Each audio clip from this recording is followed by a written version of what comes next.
ያላስተማሩን ድብቅ ታሪክ። እነዚህ ተራ የድንጋይ አወቃቀሮች ወይም ሮክ ፎርሜሽንስ እንደሆኑ ይናገራሉ። ዴቪልስ ታወር፣ ኡሉሩ በበረሃ ውስጥ ያሉ ግዙፍ ተራራዎች፣ በየቦታው ያሉ ባለ 6 ማዕዘን ድንጋዮች። ውሸት ነው። ምስሎቹን እዩ፣ አቅርባችሁ ተመልከቱ። የመጀመሪያው ምስል በአንድ ገደል ላይ ልክ አሁን እንደተቆረጠ ግዙፍ የዛፍ ግንድ የሚመስል ነገር ያሳያል። ከጎኑ ካለው ተራ ዛፍ ጋር ስታነጻጽሩት ልዩነቱን እዩ። በአንድ ወቅት በምድር ላይ ያለው ነገር ሁሉ ግዙፍ ነበር። ጊዜ ወስዳችሁ አስተውሉ። ሁለተኛው ምስል 4 ተጨማሪ ግንዶች፣ አንዱ በመስክ መካከል እንደ ሰማይ ጠቀስ ሕንፃ የቆመ፣ ሌላኛው ደግሞ ልክ እንደደረቀ የዛፍ ግንድ የሚመስል፣ ሌላው ደግሞ ተቆርጧል ብሎ የሚጮህ ግዙፍ ጉድጓድ። ሁሉም ልክ እንደ ዛፍ ገጽታ ፍጹም የሆኑ ቀጥ ያሉ መስመሮች አሏቸው።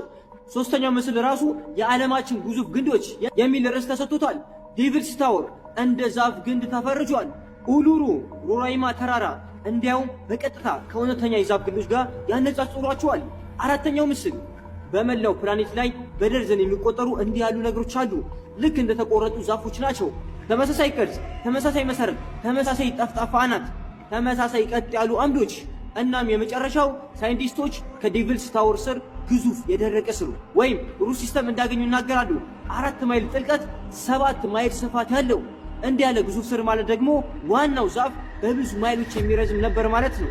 በእነዚህ ዛፎች ላይ ምን ተከሰተ? ዓለም አቀፋዊ ጥፋት ወይስ በግዙፋን መካከል የተደረገ ጦርነት? እኛ ደካማ ትንሽና በእነሱ ስርዓት ላይ ጥገኛ እንድንሆን እነሱ ሁሉንም ዛፎች ቆርጠው እውነቱን ደበቁን። የሰው ልጅ በአንድ ወቅት ፀሐይን በሚጋርዱ ግዙፍ ዛፎች ስር ይራመድ እንደነበር እንድናውቅ አይፈልጉም። የነገሮች መጠን ወይም ስኬል ፍጹም የተለየ የነበረበት ዓለም።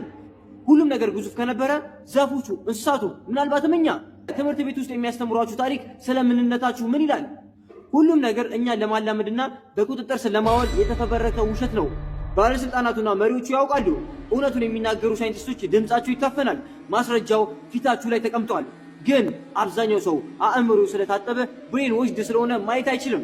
አሁን በኮሜንት ላይ ንገሩ፣ እነዚህ ግዙፍ የድንጋይ አወቃቀሮች በእውነት ከጠፋው ዓለም የተረፉ የደረቁ ግዙፍ ዛፎች ግንዶች ናቸው ወይስ አሁንም የሚነግሯችሁን የተለመደ ውሸት እያወጣችሁ ነው? ቪዲዮውን ሳያጠፉት በፊት ሼር አድርጉት። ሜትሪክሱ ይህ እንዲሰራጭ አይፈልግም። መፍትሄው ንገረን ካላችሁ ለፈጠራ ታሪካቸው ባሪያ መሆናችሁን አቁሙ። አእምሮአችሁንና አካላችሁን እንደ ተዋጊ አሰልጥኑ።